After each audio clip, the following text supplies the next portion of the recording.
From Lagos, Nigeria, this is News Central TV. My name is Mazino Appeal. The top stories tonight. CBN Monetary Policy Committee retains interest rate at 27.5% for third this year.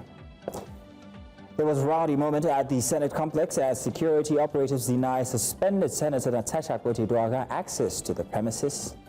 And U.S. again withdraws from UNESCO, citing anti-Israel bias, making it third UN agency President Trump would exit. In business, NNPC remits 6.96 trillion naira in 5 months, declares 905 billion naira profits for June.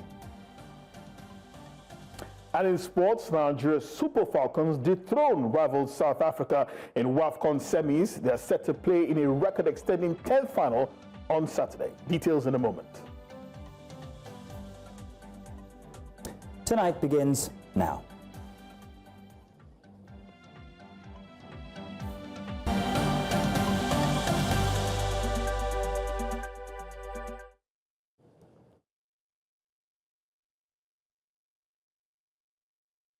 Welcome again.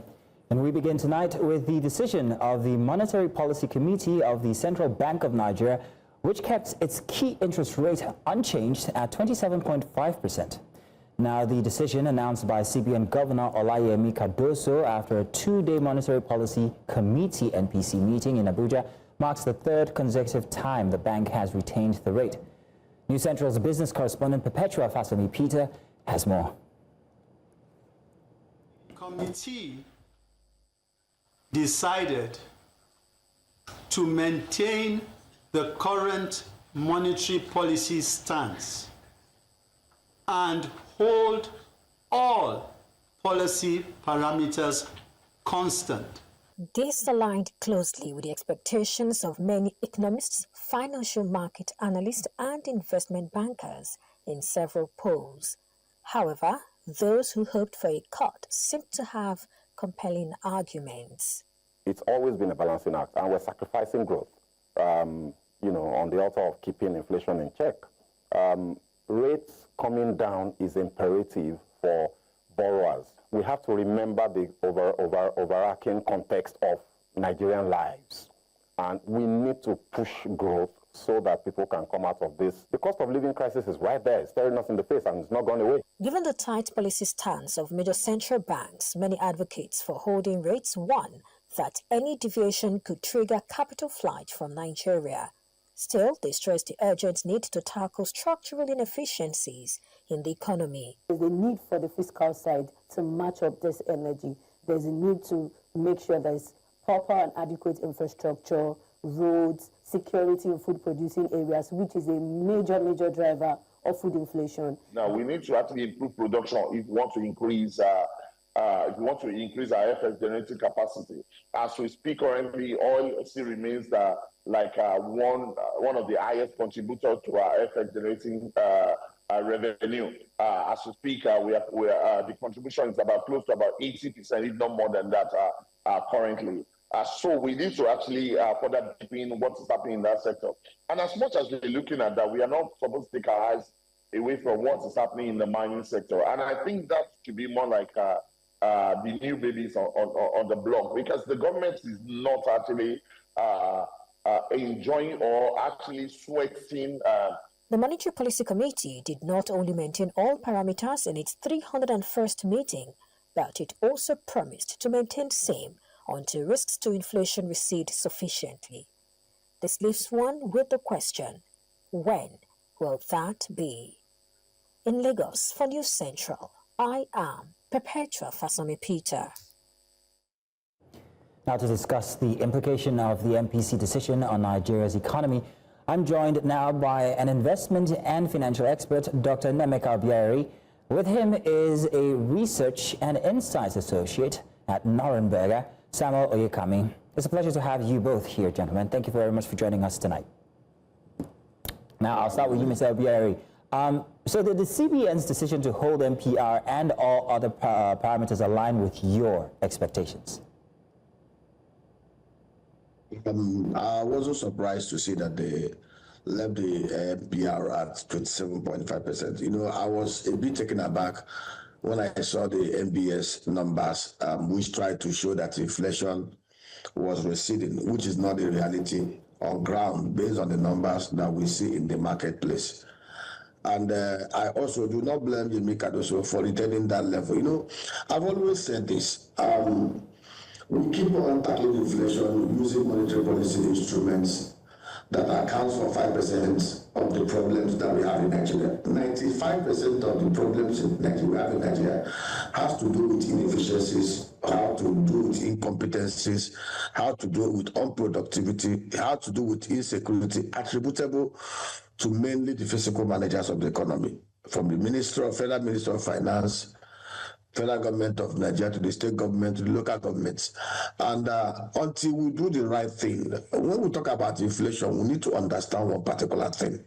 We're talking about, in a layman balance, when you have few goods being pursued by so much money in circulation, when you have productivity, when supply of any particular goods and services far outstrips demand, prices will naturally come down. What we are suffering in Nigeria has nothing to do with most of the monetary policy interventions that the CBN has been doling out. If those on the physical side of the economy can actually do 20% of what Yemi Cardoso is doing on the monetary policy side, I tell you, inflation will recede down to single digits. We are not producing, energy security is not assured, insecurity everywhere. Every part of the economy that is supposed to rejig productivity, create employment, boost consumption, that, you know, put more money into the hands of the people and boost the HDIs are not there. And the federal government of Nigeria, the state governors and the local government chairmen, in a majority, are doing nothing to boost productivity that will enhance, you know, economic growth and development, that will enhance price stability, that will ensure employment and other things that will help us to tackle inflation. I give you a typical example, if time permits me. You will see clearly on the agri sector. I give you an example. I'm into palm oil production. I have massive farm gates and processing plants. As at March this year, a 25-liter gallon of palm oil was selling for 35,000. Today it is 65,000. And this is a country that at one time in 1965 controlled 45% of the global palm oil market. What will it take us to cover the domestic supply gap of almost about 1.4 million tons? Nothing. It only requires concerted effort at the local government and state level, working with the private sector. And within the next 2, 3, 4, 5 years, we will have so much surplus of supply that will drive down prices. Mr. Abiari, here the factors like inefficiency and, of course, insecurity, that doesn't show up on the NPR. And thank you for that detail regarding the price of palm oil there. But, Mr. Ayikami, let me come to you. We have proponents on either side of the coin making compelling arguments. But if you could, do tell us, for how much longer can growth continue to be the trade-off?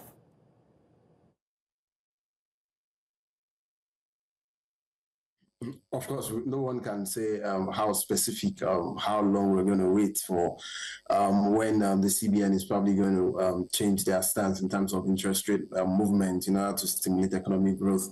But just like I would want to reiterate the fact that the market had some form of expectation that would be holding rate, especially following inflation data that came up at some point last week. So the headline inflation showed that the headline inflation was slowing, but then when you look at the component, the likes of food and core inflation increased. Food inflation on a month-on-month basis, also headline inflation also rose. And you look at some other components like month-on-month imported food inflation rose to the highest so far this year.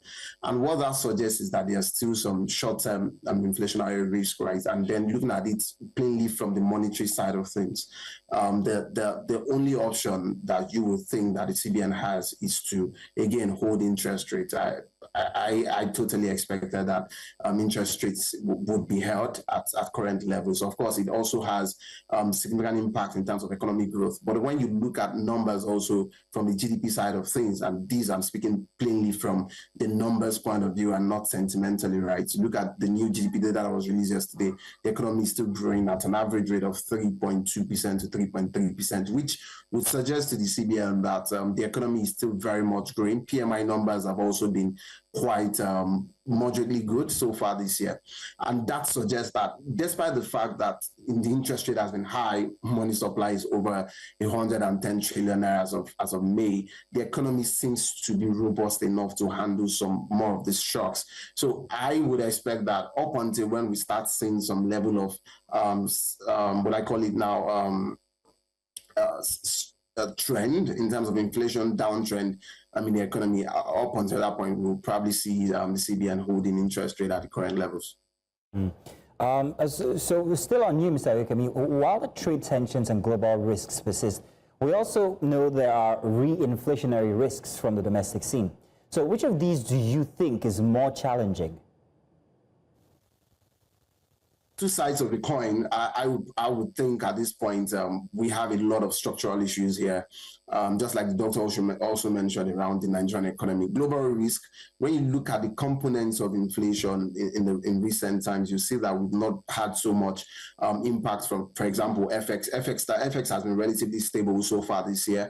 But locally here, you have things around transportational issues, structural issues around the supply chain, insecurity in food producing region. At some point 2 months ago, we saw food inflation rose to about 50% in Benue State and some other food producing region in Nigeria. And that just tells you that there are some huge structural issues happening when it comes to food. And irrespective of the rebasing, food still accounts for about 45 to 47% of household expenditure in Nigeria, and gives you an indication of how a slight increase in prices of food in Nigeria is going to impact the purchasing power of average Nigerians. And then again, if we are going to find ourselves surviving inflation, or if we really want to combat inflation significantly away from just the monetary policy stance, we need to start addressing some of the structural factors impacting inflation from a supply side. We want to be able to improve supply so that we can drive prices down, and that comes from issues of security across different regions, especially food producing regions, and transportation. How easy is it to move food, produced food from the north producer region to other consuming regions in the country? How easy can you do that? Is in terms of infrastructure, road, rail, or even in terms of storage facilities? We don't have those in place. And however you look at it, by the time you look at the value chain, you understand that these systemic issues also impact the final consuming price at the end of the day, and eventually also prints on headline inflation. Mr. Obiari is still with us, and I wanted to know from you, sir, how will the retained monetary policy rate impact investor confidence in the Nigerian economy, particularly in terms of foreign direct investment and also portfolio flows? Basically what it will do, and we exactly know what Yemi Cardoso is doing, it will only attract mostly foreign portfolio investors. Basically what Yemi has done over the last 6 months to 1 year is to ensure forex stability. And the only way you can ensure forex stability is to play with these monetary policy rates, because there are two major sources of inflows.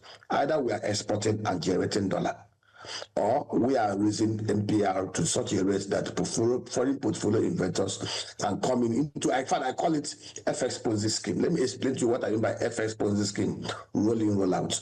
As long as we are able to service the FPIs, pay them their quarterly, monthly interest rates, pay them their principal when they demand for it. One set rolls in, after 1 year, another set rolls in. Price stability, because we produce only the crude oil. We export nothing in terms of non-oil export. So as long as foreign exchange stability is there, it will even help investors to plan. The truth was, even before Yemi Cardoso became CBN governor, we realized clearly it was very easy for Jonathan's government, or even the government before Jonathan, to be able to manage forex and price stability, because we had this central this NNPC paying an average of about $3.5 billion into the inflation account every month. But under Buhari, for the 8 years Buhari was president, even now, the NNPC barely remits up to $1 billion, and the paucity of the dollar inflow is affecting a lot of things. The same thing with foreign direct remittances. Under Jonathan, we're having a foreign diaspora remittances of average of $22 billion. Today, I don't even think it's up to $10 billion. So it's a major problem. What Yemi is trying to do is to, as much as possible, allow the hot monies to come in, continue to flow in order to maintain FX and price stability, hoping and borrowing time to see if those on the physical side can tackle insecurity, which will enable us to ramp up non-oil exports, especially in terms of food and processed food commodities for export, and also to enable those on the physical side to fix some of the structural deformities in Nigeria that can help us to enhance productivity overall. If you don't tackle insecurity, investors cannot come in. We still on the agri sector. Gino, at a time in Nigeria, had a very robust plan to invest over $200 billion into the tomato value chain. But the insecurity that happened in Kebbi State, when they nearly lost some of their expatriate staff to bandit attack, made them to roll back on most of their plans. If we tackle insecurity, 50% of the problems we have in Nigeria will be tackled.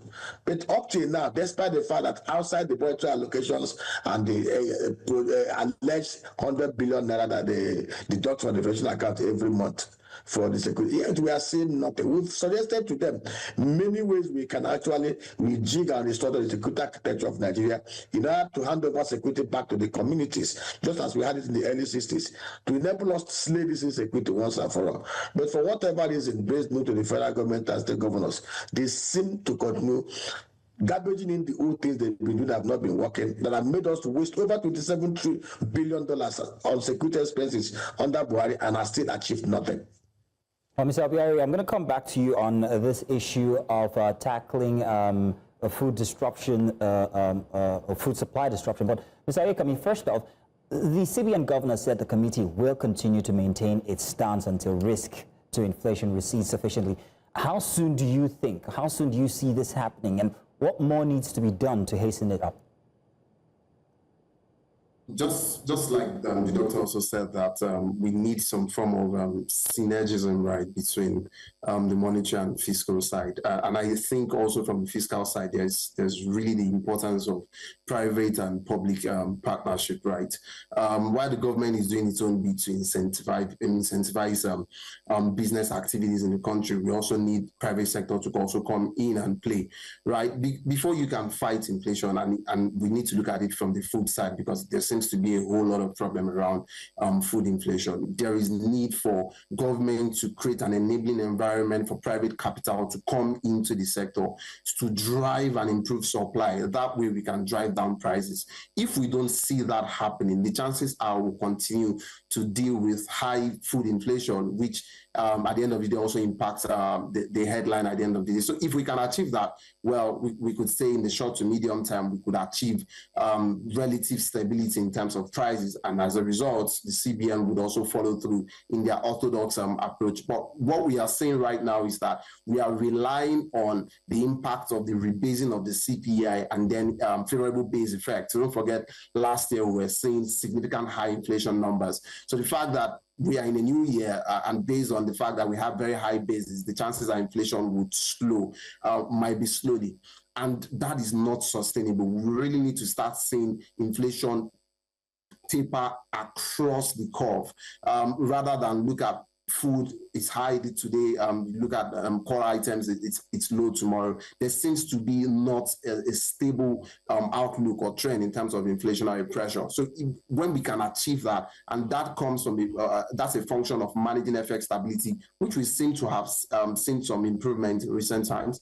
And then the other part is also to tackle the factors that is contributing to high food prices. And just like Dr. also said, and I'm reiterating, insecurity is one of those. If you can tackle security, that's going to improve supply. And also create an enabling business environment that helps to attract private capital across the value chain, the agricultural value chain. If we're able to do that also, I expect, again, that the market, that prices would taper, and then we'll be able to start seeing the CBN also move in line towards that direction of interest rate cuts. Gary, I do beg that you make this summary because we're almost out of time, but I have to ask, can monetary policy alone effectively address the current economic challenges? Or do you think there's more coordination that needs to be applied? I mentioned to you earlier on, there is nothing that Yemi Cardoso can do tackling with the monetary policy instruments within his control to tackle the economic and structural reforms in the economy. I give you a typical example. You discover recently that the price of rice came down slightly and they were all rejoicing. What happened? We have a country with a population and land mass that today, if we want to, we consume our annual rice consumption about 7.5 million tons of processed rice. If we decide today that we want to produce 36 million tons of rice, we can easily produce this country within 1 year.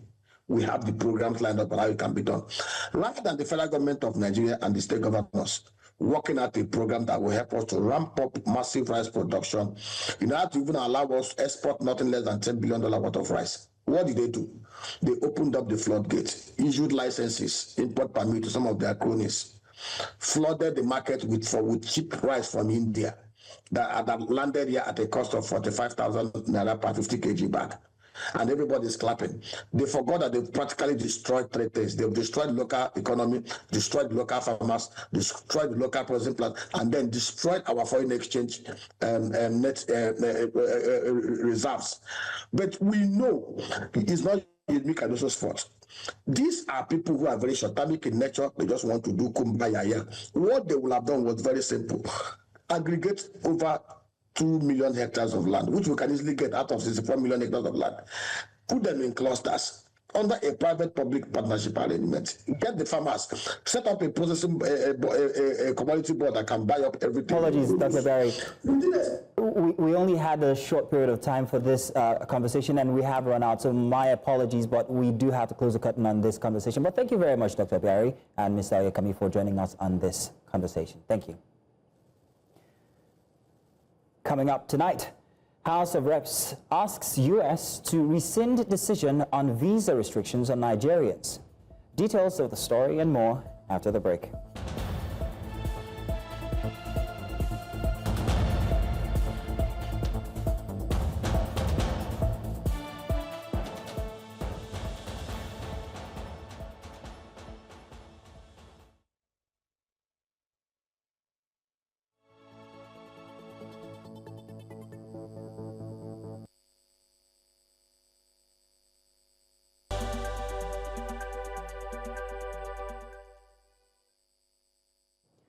Welcome back. You're watching Tonight on News Central. Now, a reminder of our top stories. CBN Monetary Policy Committee retains interest rate at 27.5% for third time this year. And it was rowdy moment at the Senate complex as security operators denied suspended Senator Natasha Akpoti-Uduaghan access to the premises. Also, U.S. again withdraws from UNESCO, citing anti-Israel bias, making it the third time the UN agency President Trump or exits President Trump is making from the body. Now we go to the upper legislative chamber, where drama ensued as Senator Natasha Akpoti-Uduaghan was on Tuesday denied access to resume duties. Now, despite a court pronouncement which described her suspension as excessive and in need of review, the Kogi Central lawmaker described the blockade as an act of legislative lawlessness, accusing the Senate President of contempt and personal vendetta. News Central's National Assembly correspondent Sergei Ibrahim brings us a situation update. Well, it was a tense morning here at the National Assembly complex as security operatives prevented Senator Natasha Akpoti-Uduaghan, the Kogi State lawmaker, from entering the complex. Flanked by her supporters and journalists, the embattled lawmaker had decried what she called an unconstitutional denial of access, maintaining that her suspension had been set aside by a valid court ruling. And while Natasha stood locked out, plenary resumed inside, with the Senate announcing plans to hold a special valedictory session on Wednesday to honor former President Muhammadu Buhari, who died in London on July 13 at the age of 82. The Senate President, Godswill Akpabio, also used the platform to debunk reports that 12 new states had been created under the ongoing constitution review. Senate President Akpabio had clarified that while there were proposals, none had passed the rigorous stages required for state creation. Also, the Red Chamber has approved the federal government's external borrowing plan for 2025 to 2026, which includes loans totaling $21 billion, 2.1 billion euros, and 15 billion Japanese yen, among others, for key infrastructure development projects. Additionally, lawmakers gave the green light for domestic bond issuance worth $757.9 billion to offset outstanding pension liabilities, among others. These are the details here from the National Assembly. More details coming to you in subsequent bulletins. Ibrahim joins me now. He was at the scene of the drama as well as the Senate plenary earlier in the day. Sagir, it's good to have you here tonight. Please, if you can give us a sneak peek, should I say, into what transpired at the National Assembly complex earlier today. Thank you so much for having me on tonight. I'll start by mentioning that it was just a few days ago on Saturday on Breakfast Extra that we had the conversation about expectations about Senator Natasha Akpoti-Uduaghan's resumption. Well, I would say, Mazino, here you are to have your answers. It's been a day filled with drama. Of course, as we saw, the suspended lawmaker attempted to resume like she promised that she would when she was interviewed during the commissioning of some project at her constituency, Kene Kogi State. And like she mentioned, there you see how the visuals are done in white, as she always does, approached the gate of the National Assembly with the expectation that she would be let in. But sadly, she was denied access with her vehicle. She alighted the vehicle in spite of that and made her way to the entrance of the National Assembly on foot, and also with supporters around her, activists, constituents, and other supporters and well-wishers. Interestingly, we saw individuals who did not even expect to see her there start to sing chants the moment that they noticed that she was the one. But sadly, she got to the gate and she was turned back. Unfortunately, she was denied access, but it didn't stop her from making a remark. It didn't stop her from mentioning that to the world, it has been seen that she had made attempts to resume, considering the fact that a court had delivered a ruling stating that she be allowed to resume, or rather her suspension be reviewed because it seemed to be excessive. 6 months is such a long time for a lawmaker not to, assess the National Assembly, the Senate, or the House of Representatives, as the case may be. You should bear in mind that it takes just 180 days in the legislative calendar for lawmakers to sit. And if you calculate the days off and on, plus and minus weekends and plus days that they go on recess, it totally amounts to almost the entire year that they would sit. So which means that the people of Kogi Central may not be availed proper legislative representation there in the National Assembly. But then she made her mark, she said her mind, she said the Senate President, whom she accused, is making all attempts to ensure that she doesn't resume, in earnest. And she also insisted that she will be going to the Court of Appeal for an interpretation of the judgment of the Federal High Court to ensure, that it is interpreted properly, and so as for these issues to be quelled once and for all. Well, Sagir Ibrahim, thank you very much. It is indeed a long time for a senator to sit out, but even longer for the members of her constituents. Thank you once again. Now, to take further this discussion, we have joining us now from Abuja lawyer Barry Kingdom. Thank you very much for joining us, Barry Kingdom.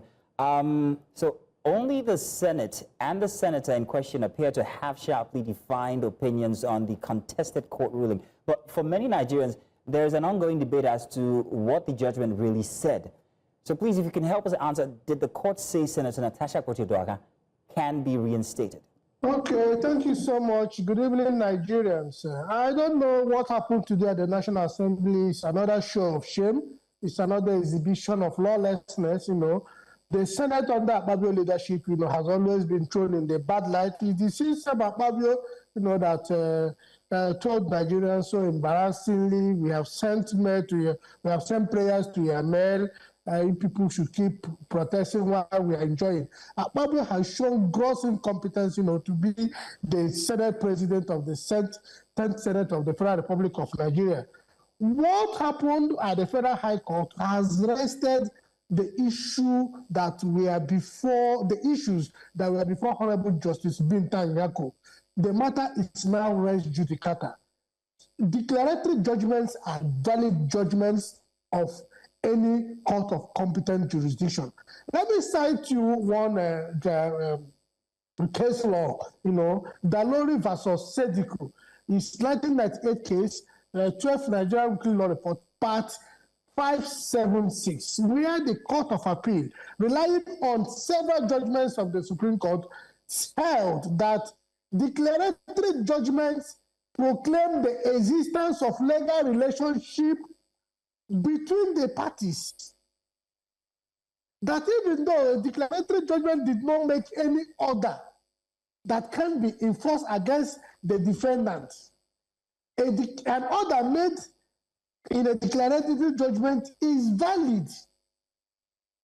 That is not devoid of any legal effect.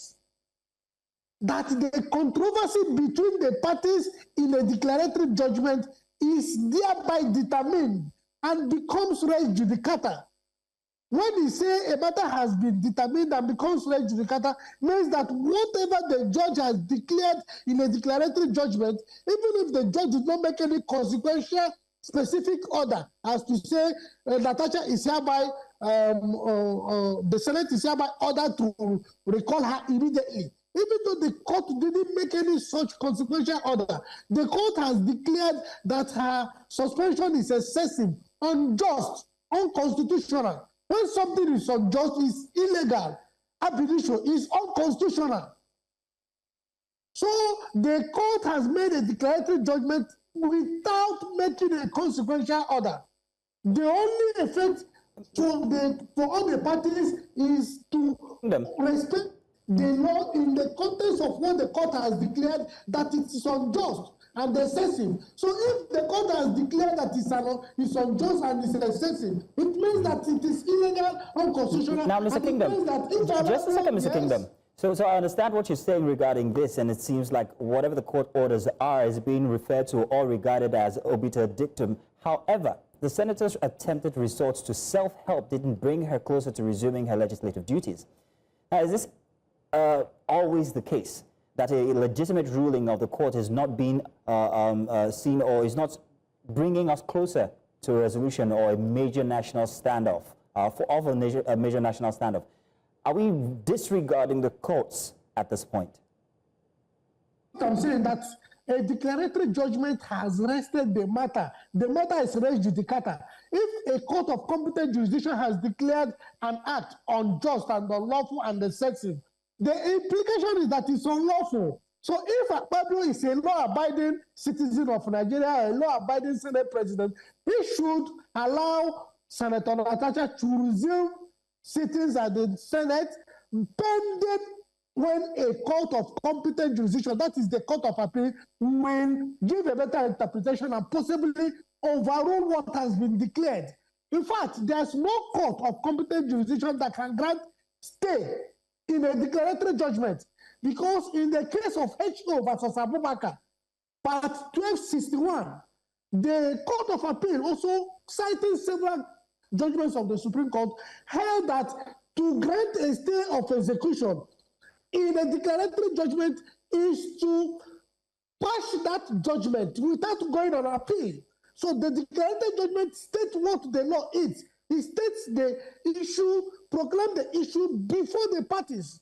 So what I'm saying is that if they have gone to Court of Appeal to seek clarification as to what is the judgment of the Honorable Justice Binta Nyako, they should conduct themselves within the ambits of the law by allowing Senator Natasha to resume her duty while they are in the Court of Appeal.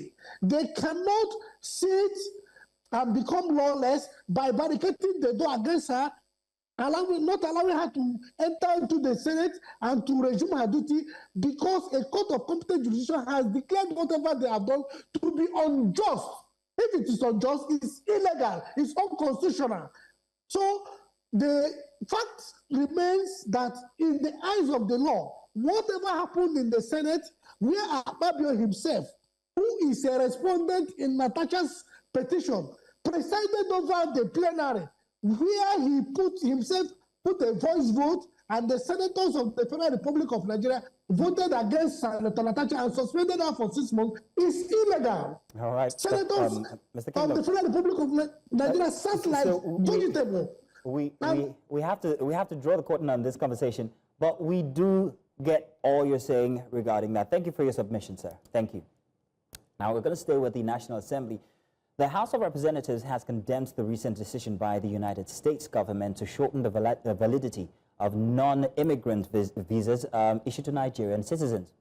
Now, describing the move as unfair, harmful to bilateral relations, and also detrimental to millions of law-abiding Nigerians, the House called on the U.S. government to immediately rescind the new policy, which reduces visa validity from a 5-year multiple entry to a 3-month single entry.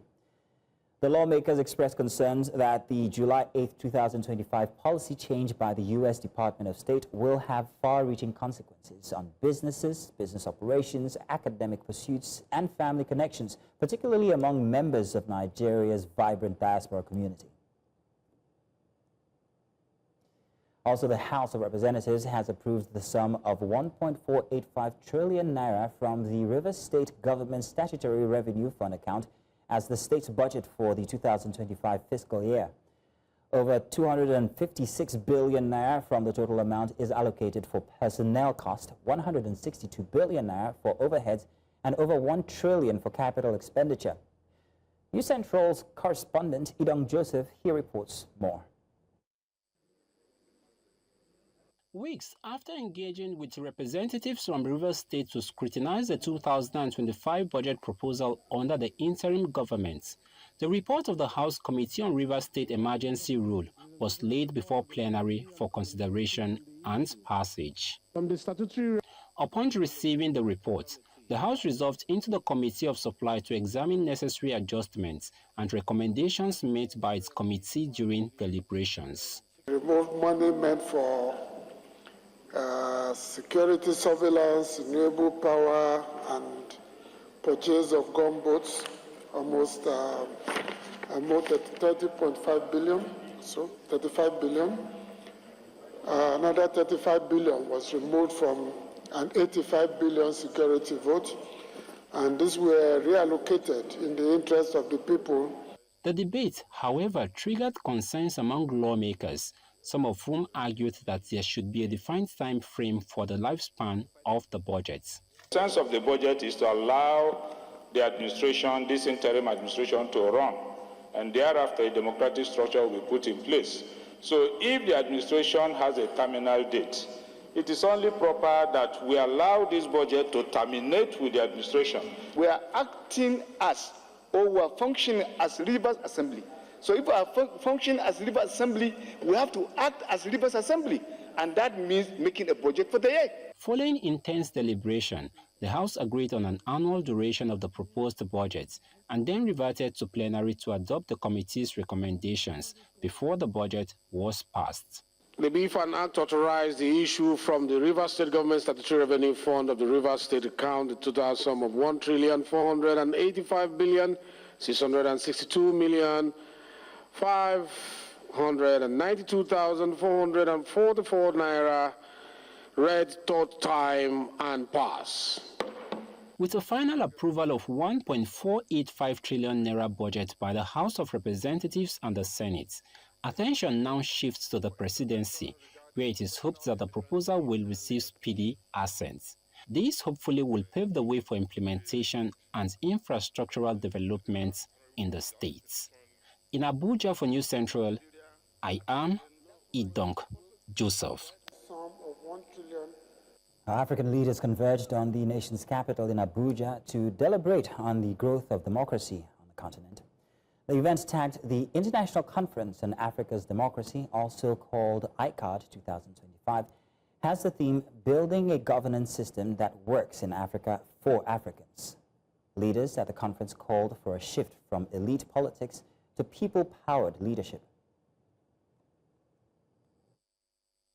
The theme of this conference is both thought-provoking and profoundly relevant, draws attention to the urgency of building African-led governance system that reflects local realities and advance the democratic aspirations of our citizens.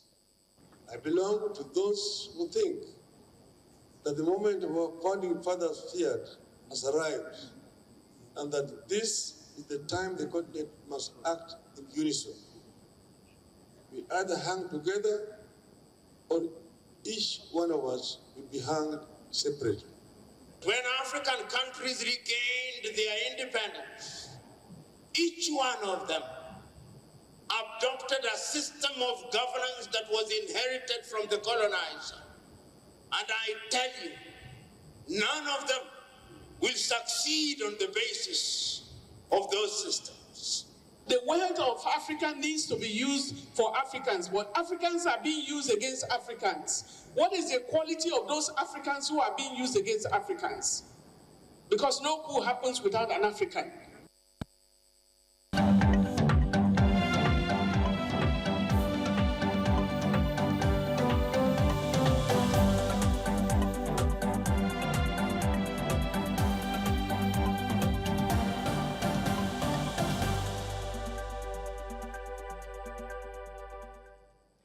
Outside Nigeria now, the United States has announced its withdrawal from UNESCO. The U.S. said the UN Cultural and Education Agency, best known for establishing World Heritage Sites, is biased against Israel and promotes divisive causes. The State Department spokeswoman said that continued involvement in UNESCO is not in the national interest of the United States. The U.S. exit was expected under President Donald Trump, who also ordered withdrawal from the United Nations Educational, Scientific and Cultural Organization in 2017 during his first term, and Joe Biden's then established U.S. membership. Tonight returns with business, sports, and entertainment.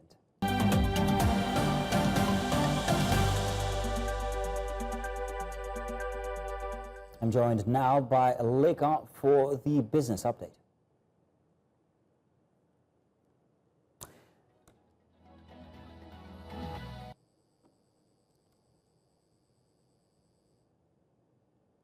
In business, the Nigerian National Petroleum Company Limited has disclosed that it remitted a total of 6.96 trillion naira in statutory payments to the federal government between January and June 2025. A breakdown of the figures shows that 1.37 trillion naira was paid in June alone. Earlier remittances included 5.58 trillion naira from January to April and 4.22 trillion naira from January to May. These payments represent part of NNPC's statutory obligations, which contribute significantly to national revenue and support the government's fiscal operations. We also tell you that the South African rand edged higher on Tuesday after the Democratic Alliance, the second largest party of the coalition government, agreed to support the crucial appropriation bill in Parliament. The decision followed President Cyril Ramaphosa's move to dismiss a minister accused of misconduct, meeting a key DA demand. The budget, delayed by months of disputes between the DA and Ramaphosa's African National Congress, is now set for a vote on Wednesday at 15:15 GMT. The rand traded at 17.6050 against the dollar, up 0.1%. Morgan Stanley expressed optimism about South African bonds, with the 2035 benchmark yield dropping 9.845%. The JSE Top 40 index fell 0.4%. And looking at the equities markets, the Nigerian exchange extends a positive run as the all-share index climbed 0.47% to close at 132,451.73 points, adding further momentum to bullish sentiment. Now, market capitalization increased by about 83.78 trillion naira, reflecting renewed investor confidence and earnings season position. And talking about sectoral performance, we start with the banking sector that actually posted a mild 0.12% gain, indicating cautious accumulation of select tier 1 lenders right there. Insurance stocks edged 0.25% supported by modest interest in underpriced encounters. However, the oil and gas dipped to 1.04%, weighed down by sell-offs in mid-tier energy companies. Consumer goods rose 0.5% as investors rotate into the fast-moving consumer goods with strong pricing power, while the industrial goods sector took charge with a significant 2.87% surge, buoyed by renewed demand in cement majors. Now, investment sentiment remains broadly upbeat, with a visible tilt towards industrials and consumers-focused sectors. That's it on business. I am Lekon Onobanjo.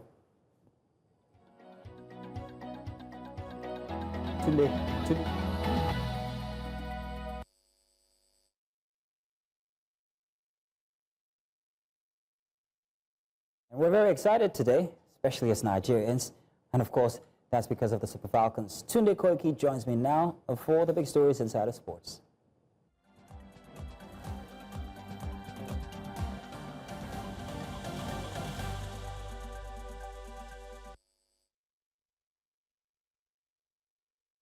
Hello and welcome to sports. Nigeria scored a dramatic stoppage time winner to beat defending champion South Africa 2-1 and booked their place in Saturday's final of the 2024 Women's Africa Cup of Nations. The Super Falcons had led in Casablanca through Rasheedat Ajibade's penalty on the stroke of halftime after Bambanani Mbani was penalized for handling Folashade Jamilusi's shot. But the holders fought back in the second half and leveled on the hour mark through a composed Linda Motlalo spot kick awarded when Osinachi Ohale tugged back Hilda Bagaya. And that was the first goal Nigeria had conceded at this year's finals. However, Michel Alozier's deep cross into the box eluded Bayana keeper Adile Dlamini in the 94th minute to seal the win and keep alive the nation's hope of winning a record-extending 10th continental title. Team captain Rasheedat Ajibade praised the team's fighting spirit afterwards.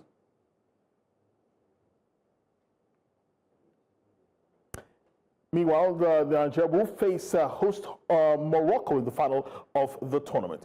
Elsewhere, the Oyo State government has unveiled Pacesetter Football Club, the state's women's football team, at a colorful ceremony in Ibadan earlier today. The event, which was overseen by the Commissioner for Youth and Sports, Wasilat Adegoke, introduced the club's new identity, coaching staff and long-term vision to revolutionize women's football in Nigeria.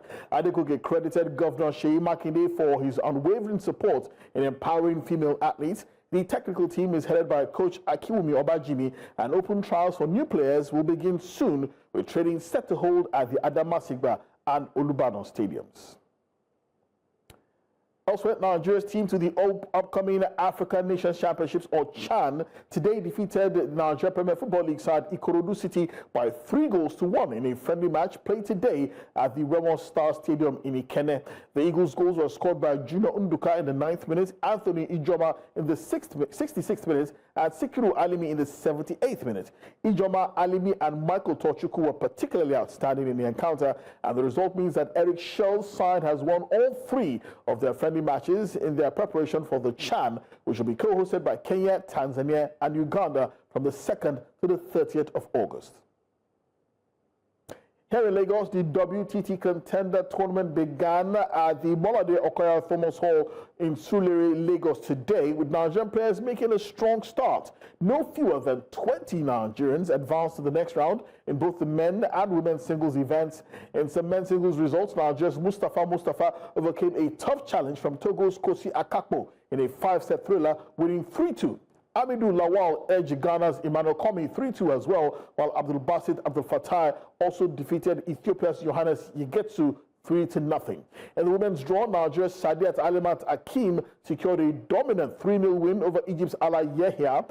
The tournament is part of the World Table Tennis Series and has attracted top talent from across Nigeria, Africa, and beyond, offering players the chance to earn valuable ranking points, showcase their skill on home soil, and also fight for a share of the $100,000 prize money.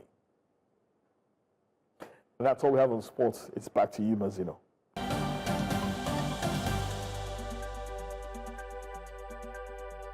To complete tonight, Sam Dandy here joins us for entertainment. Today. Well, I'm excited. Ira Star is back in the news. Global Citizen Festival will happen soon, and to see an Afrobeat star on the lineup is fantastic. I'll tell you more right after this quick break. Great.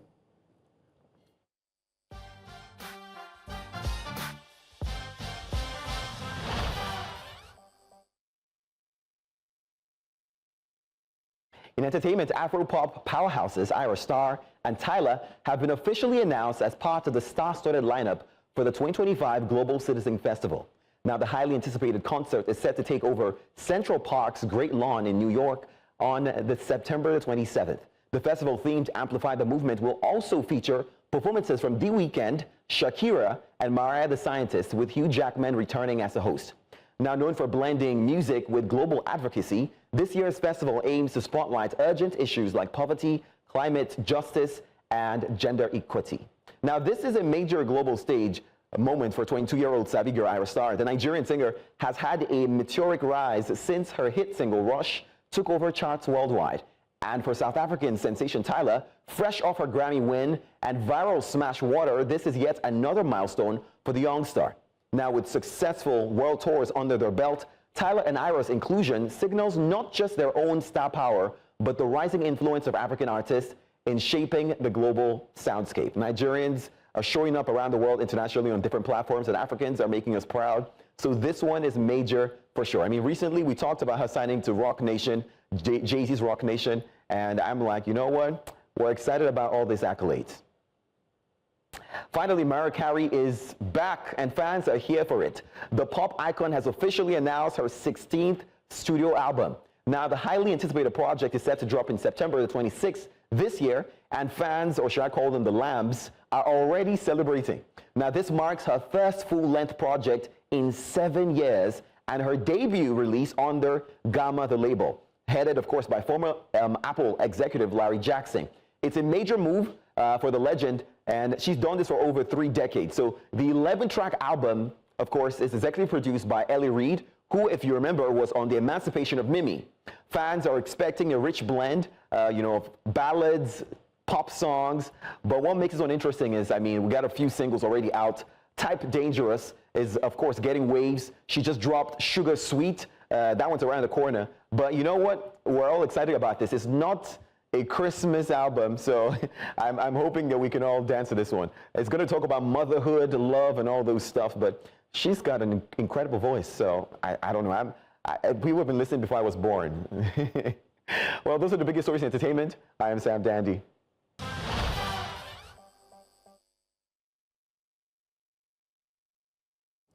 And that's the news tonight.